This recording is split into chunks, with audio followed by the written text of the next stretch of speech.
Okay, I did it. I actually did a PSA. Hooray, hooray, hooray. 855-915-9636 is the number. Now let's see if I can take a phone call. That'll be a big hurdle. 855-915-9636 right here at WMFO 91.5, Medford, Somerville, Boston, Tufts University.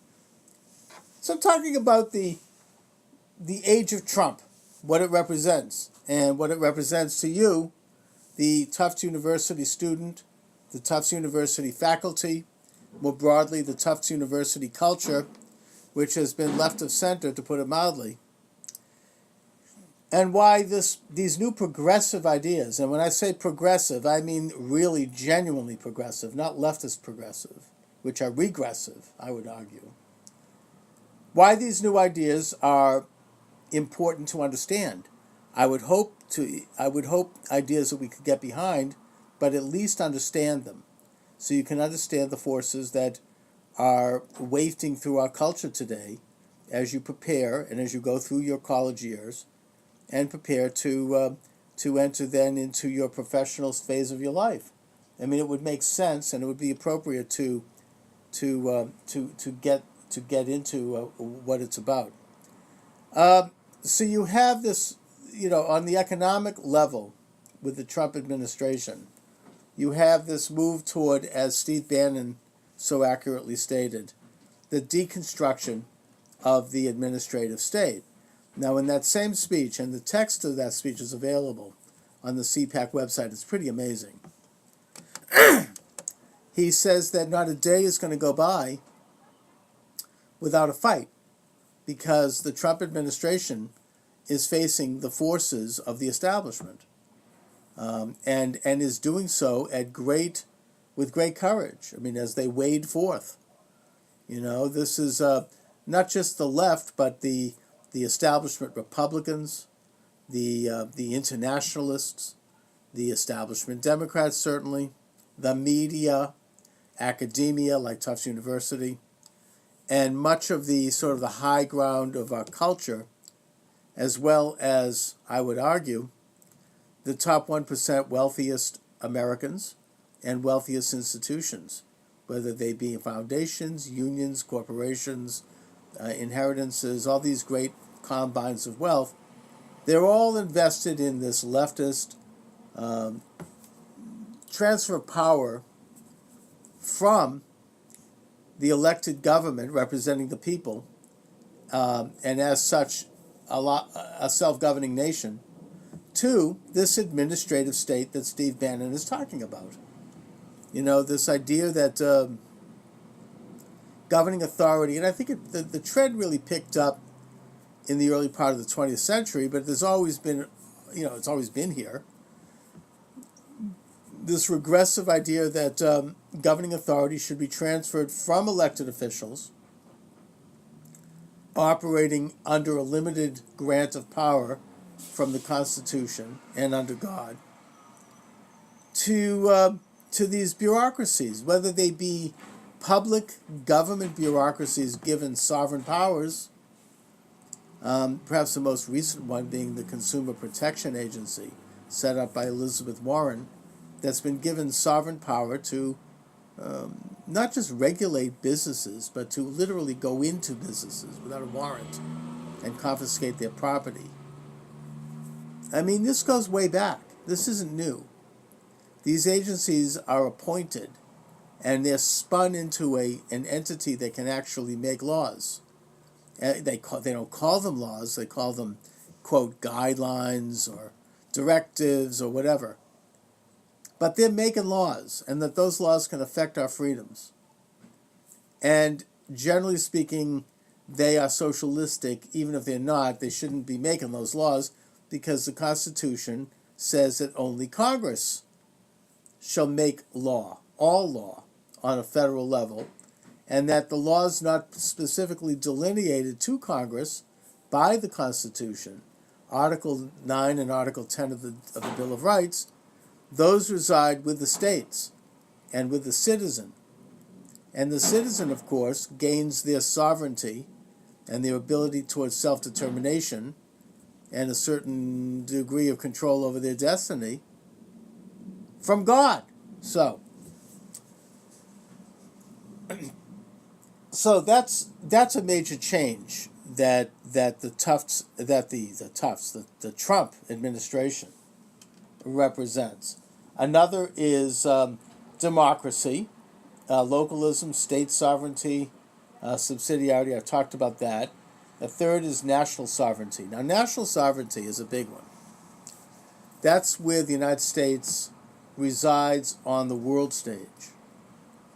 Up until the Trump administration, and Donald Trump is one of the few political leaders to really give this at least some expression, even in his own inarticulate style, nevertheless. The trend has been toward merging the United States into a world system, a new world order.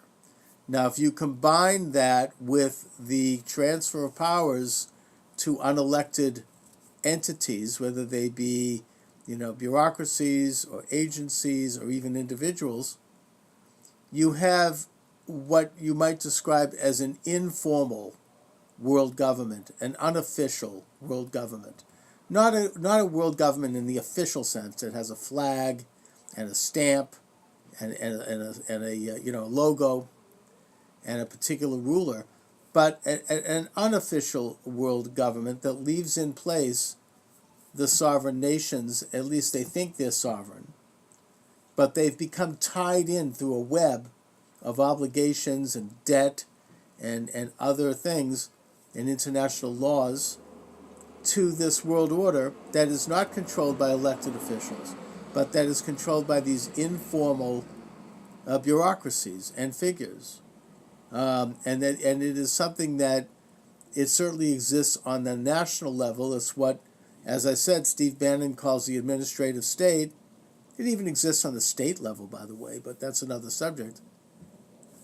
But on an international level, it takes on the role of the United Nations, the World Trade Organization, the World Bank, the International Monetary Fund, and a whole long list, literally hundreds at this point, of what's called NGOs, non-governmental organizations, all of which are assuming these same bureaucratic powers that our domestic and even state entities are assuming, all of which is not only unconstitutional, because, as I said, the Constitution of the United States grants powers only to Congress, and that's the end of the Constitution, but it's also very undemocratic.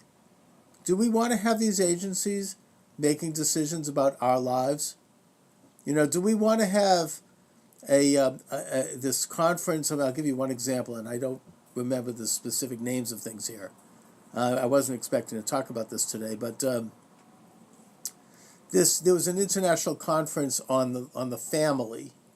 I think it was in the 1970s, and it came up with a manifesto, if you will, of what to do in terms of ruling over families, mothers and fathers and children.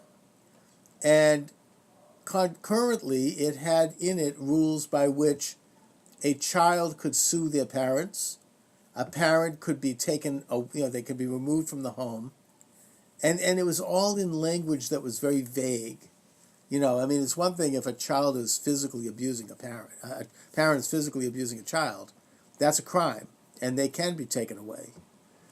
But we're talking about an international entity that's not elected, that puts in this vague sort of Orwellian authoritarian language, this language of totalitarianism, by which some kind of an international agency can decide whether or not you bring up your child, right?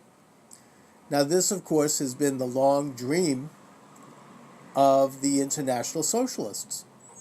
The collective raising of children, the removal of children from the home at a young age, where they could be brought up to become, I guess you might call it human resources as opposed to children. They could be conditioned, right?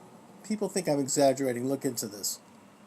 The point I'm making here is that this international order is being interrupted by Trump and what he represents, And not just Trump either, but also in England you had the Brexit, and you have other national movements in other countries around the world, some of which are good and some of which are not so good.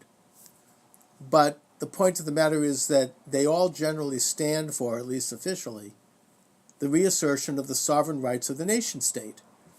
And the nation state is a progressive institution.